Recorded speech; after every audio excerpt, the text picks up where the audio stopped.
Hello दोस्तों, स्वागत है आपका एच पी सक्सेस पॉइंट में। तो भाइयों, हम रेलवे के सामान्य ज्ञान के प्रीवियस क्वेश्चन कर रहे थे, ठीक है। तो ये क्लास नंबर 9 है। तो भाइयों फटाफट आ जाओ यार, वीडियो शुरू करते हैं, ठीक है। तो मैंने देखो यहाँ तक पढ़ा दिया था, आज यहाँ से शुरू करते हैं। देखो 2003 आरआरबी गोरखपुर, ठीक है। तो फर्स्ट क्वेश्चन देख रहे हैं। तो फर्स्ट क्वेश्चन है, मुक्त रूप से लटकी हुई चुंबकीय सुई भौगोलिक अक्ष के साथ कौन बनाती है। यानी मुक्त रूप से जो लटकी हुई सुई है, जो उत्तर और दक्षिण को दिखाती है, ठीक है।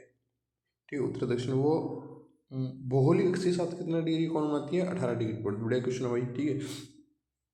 ऐसे क्वेश्चन पेपर में आते रहते हैं, ठीक है भाई, ऐसे ध्यान रखना भाई, ठीक है। और ये है बैक्टीरिया द्वारा फैलता है। तो बैक्टीरिया द्वारा देखो, इसमें टाइफाइड ऑप्शन के हिसाब से है। तो बैक्टीरिया द्वारा देखो कौन कौन से रोग फैलते हैं। तो बैक्टीरिया द्वारा टिटनेस, हैजा, टाइफाइड टाइफाइड डिप्थीरिया, काली खांसी, ठीक है। ऐसे रोग होते हैं बैक्टीरिया द्वारा फैलते रहते हैं, ठीक है, ये ध्यान रखना। और ये कोई निष्ठ निष्ठ ऐसे कुछ है।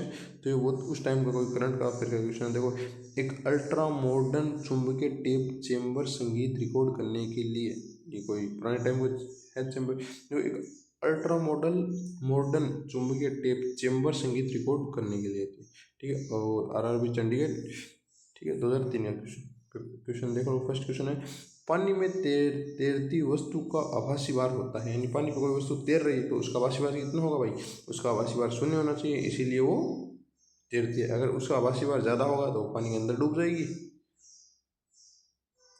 और नेक्स्ट क्या है, तड़ित की चमक उसकी गर्जन सुनाई देने से पहले देखने में आती है, क्योंकि भाई देखो, तड़ित मतलब जो अपने जो बोलते हैं, जो आसमानी बिजली चमकती है वो होती है। तड़ित की चमक उसकी गर्जन सुनाई देने से पहले में आती है, क्योंकि देखो गर्जन, क्योंकि प्रकाश की जो गति है ना, वो ध्वनि से अधिक होती है, ठीक है।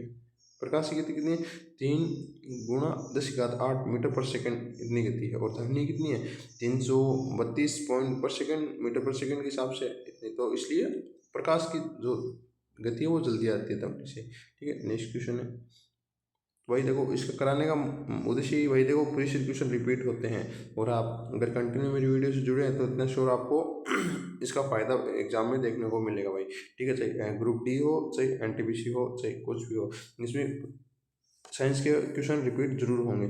तो क्वेश्चन नेक्स्ट क्या है, प्रकाश संश्लेषण में हरे पौधे द्वारा कौन सी गैस छोड़ी जाती है।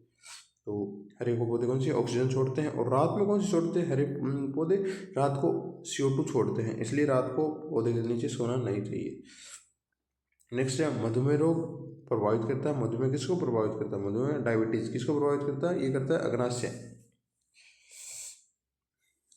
ठीक है। नेक्स्ट क्वेश्चन है कि तड़ित चालक मतलब की खोज किसके द्वारा की जाती है, ठीक है। तड़ित चालक की खोज किसने, बेंजामिन फ्रैंकलिन के द्वारा की गई। नेक्स्ट आर भी है आर मुजफ्फरपुर और 6/4/2003, ठीक है। ये थोड़े क्वेश्चन इसलिए क्योंकि देखो किसी आरआरबी में जीके ज़्यादा पूछता है, किसी में साइंस ज़्यादा, इसलिए देखो कम है, उसमें भी कम क्वेश्चन आएंगे, ठीक है। नेक्स्ट है, पोर्टलैंड सीमेंट का मुख्य तत्व क्या है। देखो ये कई बार रिपीट हो रहा है क्वेश्चन। और इसमें क्या है, लाइम, सिलिका और एल्यूमिना, ठीक है। लाइम यानी जो पत्थर होते हैं, सिलिका यानी जो मिट्टी, और एल्यूमिनियम यानी एल्यूमिनियम तत्व है, ठीक है। ये 3 प्रकार पोर्टलैंड सीमेंट में, ठीक है। और पोर्टलैंड सीमेंट सबसे सर्वप्रथम कहाँ बनाई गई थी, इंग्लैंड में बनाई गई थी। और चलो नेक्स्ट पेज पे आते हैं। और नेक्स्ट है, फोटोग्राफी में फिक्सर के रूप में प्रयोग होता है। फोटोग्राफी में फिक्सर के रूप में प्रयोग होता है सोडियम थायोसल्फेट। ये क्वेश्चन देखो अभी भी मतलब बहुत बार रिपीट होता है, अभी एसएससी में पूछता है, रेलवे पूछता है कि फोटोग्राफी फिक्सर के रूप में प्रयोग होता है सोडियम थायोसल्फेट। फिक्सर मतलब जो फोटोग्राफी साफ करने का काम आता है ना, सोडियम थायोसल्फेट। और नेक्स्ट है, रेक्टिफायर का प्रयोग, यानी रेक्टिफायर क्या होते हैं, तो रेक्टिफायर क्या है, एसी को डिश में बदल देता है। ब्रिज रेक्टिफायर एसी को सीधा डायरेक्ट डिश में बदलता है, ठीक है, वो रेक्टिफायर होता है भाई। और रेक्टिफायर किससे बनते हैं, डायोड से मिलकर, 4 डायोड मिलकर रेक्टिफायर बनते हैं। 2 डायोड भी, एक डायोड से रेक्टिफायर बनता है, दो दो या 4 या 3, मतलब रेक्टिफायर से नहीं, डायोड से रेक्टिफायर बनता है। और हाँ, नेक्स्ट सवाल है, जब लोलक घड़ी की लंबाई चौगुनी चौगुनी की जाती है तो उसकी समयावधि आवर्तकाल कितना होगा?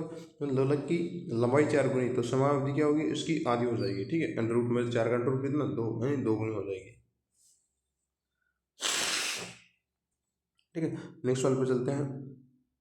मृग तृष्णा बनाने का कारण है। ठीक है, मृग तृष्णा बनने का कारण क्या है? तो इसका है पूर्ण आंतरिक परावर्तन। मृग तृष्णा होती है जैसे हम सड़क पे जाते हैं कभी कभी, तो गर्मियों के टाइम में तो हमें पानी सा दिखता है जैसे सड़क पे, ठीक है, चलते हैं जैसे पानी सा दिखता है, लेकिन वास्तव में होता नहीं है, वो मृग तृष्णा ही कहते हैं उसको। वो किसी कारण पूर्ण आंतरिक परावर्तन के कारण। ठीक है, उसमें क्या, प्रकाश आने के बाद लौटता नहीं है, वही घूमता है, मतलब वही घूमता रहता है, तो वही पूर्ण आंतरिक परावर्तन हो जाता है। इसका सबसे बढ़िया उदाहरण है हीरे का चमकना। वो किसी कारण चमकता है? पूर्ण आंतरिक परावर्तन के कारण चमकता है। ठीक है, ये एग्जाम्पल बहुत आते हैं भाई एग्जाम में। नेक्स्ट है, 4 रक्त समूह ए बी बी और ओ में से कौन सा समुदाय सर्वदाता है? तो भाई इसे सभी को पता है, इसका कौन सा होगा?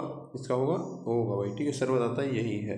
और सर्वग्राही की बात करें, एक मिनट, सर्वग्राही की बात करें तो सर्वग्राही कौन होता है? ए बी समूह होता है। ठीक है मेरे भाई, देखो ओ है, ओ माइनस नेगेटिव होता है। और ब्लीचिंग पाउडर होता है, तो ब्लीचिंग पाउडर क्या होता है? कैल्शियम क्लोराइड और कैल्शियम हाइपोक्लोराइड और बुझे हुए चूने का मिश्रण। देखो ऑप्शन के हिसाब से बहुत बड़े सवाल बन गया। देखो ब्लीचिंग पाउडर के कैल्शियम क्लोराइड CaCl2 और कैल्शियम हाइपोक्लोराइड और बुझे हुए चूने का मिश्रण होता है। ठीक, नेक्स्ट सवाल पे चलते हैं। नेक्स्ट सवाल, कौन सा गैस सर्वोच्च उष्मांक होता है? तो हाइड्रोजन होता है, यानी सबसे अच्छा। और हाइड्रोजन क्या बोलते हैं? भविष्य का ईंधन। ठीक है, और आवर्त सारणी में 1 नंबर पे कौन सा आता है? हाइड्रोजन आता है। और हाइड्रोजन क्या आते हैं? ये इसकी अभी जगह फिक्स नहीं है। ठीक है, इसे अवारा तत्व भी बोला जाता है आवर्त सारणी में हाइड्रोजन को मेरे भाई। और नेक्स्ट है, प्रकाश का रंग निश्चित किया जाता है किससे? इसकी तरंग दैर्ध्य। ठीक है, और सबसे ज़्यादा तरंग दैर्ध्य किस रंग का होता है? सबसे ज़्यादा तरंग दैर्ध्य किसका होता है? रेड का होता है। सबसे कम बैंगनी का होता है, ये भी ध्यान रखना। और नेक्स्ट है, सूर्य में विद्यमान असीमित ऊर्जा कौन सी है? यानी सूर्य कौन सी ऊर्जा है? तो सूर्य नाभिकीय संलयन होता है। ठीक है, नाभिकीय संलयन में क्या, 2 तत्व वो जुड़ते हैं, और नाभिकीय विखंडन में वो 2 मतलब अलग होते हैं। ठीक है, यही फर्क होता है नाभिकीय संलयन और नाभिकीय विखंडन में। लेकिन इसमें जो ऊर्जा बनती है ना, वो बहुत ज़्यादा बनती है। नाभिकीय विखंडन के मुकाबले नाभिकीय संलयन में बहुत ज़्यादा ऊर्जा बनती है भाई। नेक्स्ट है, आग लगने और फैलने की संभावना कम होती है। कहाँ पर कम होती है? सूती वस्त्रों में। यानी ये क्वेश्चन देखो कई आर भी रिपीट कर चुका है ऐसे घुमा घुमा के। ठीक है, आग लगने सबसे कम मतलब की संभावना सूती वस्त्रों में सबसे कम आग लगती है। नेक्स्ट है, हाँ, एक शाकाहारी को अपने शरीर की के लिए आवश्यक फास्फोरस कहाँ से मिल सकता है? एक शाकाहारी को अपने फास्फोरस दूध से, यानी फास्फोरस दूध से मिलता है भाई। और नेक्स्ट है, RRB भोपाल 2003 आती है। मीथेन गैस के मीथेन गैस बनाता है, किसे बनाता है मीथेन गैस? ये देखो मीथेन, बढ़िया सवाल है। सोडियम एसीटेट को सोडा लाइम के साथ गर्म करने पर मीथेन गैस बनता है, किससे? सोडियम एसीटेट को सोडा लाइम के साथ गर्म करने पर। बढ़िया सवाल है यार, देख ऐसे सवाल मतलब सोडियम एसीटेट को सोडा लाइम के साथ गर्म करने पर। नेक्स्ट है, सोर्स क्या है? सोर्स क्या है? यानी विषाणु द्वारा फैलने वाली बीमारी को सोर्स कहते हैं। ठीक है, और विषाणु द्वारा जैसे एड्स हो गया,